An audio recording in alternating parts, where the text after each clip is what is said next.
বিশালগড় গুলিকাণ্ডের ঘটনায় মূল অভিযুক্ত রণবীরের পর এবার গ্রেফতার যুবক পরিমল দাস।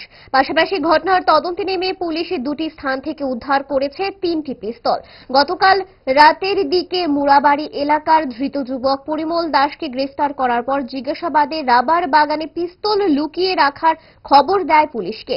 পুলিশ পরিমলের তথ্য অনুযায়ী মুড়াবাড়ির একটি রাবার বাগান থেকে উদ্ধার করে 2টি পিস্তল। জেলখানা এলাকা থেকে উদ্ধার করা হয় আরও একটি পিস্তল উদ্ধার কাণ্ড নিয়ে এক্সিকিউটিভ ম্যাজিস্ট্রেট সংবাদ মাধ্যমের সামনে জানান। আজকে আমরা ওই পিস্তল কাণ্ডটা যেটা শুনছেন, আপনারা দেখছেন, ওইটার ব্যাপারে আমি আছি আজকে এক্সিকিউটিভ ম্যাজিস্ট্রেট হিসেবে। তো আমরা একটা জায়গা থেকে 2টা পিস্তল উদ্ধার করা হয়েছে, এটা রাবার বাগান থেকে, আর একটা জেলখানার সামনের থেকে আরেকটা পিস্তল, মানে টোটাল 3টে পিস্তল উদ্ধার করা হয়েছে। আমরা পুলিশ আসছিল, সবাই আসছিল, ওই সঙ্গে যে পিস্তল রাখা আসলো সেও আসলো, ওই দেখাইছে। আমরা যার ফলে ওইখান থেকে ওই জায়গার থেকে আমরা মুড়াবাড়ি ওইখান থেকে উদ্ধার করা হয়েছে।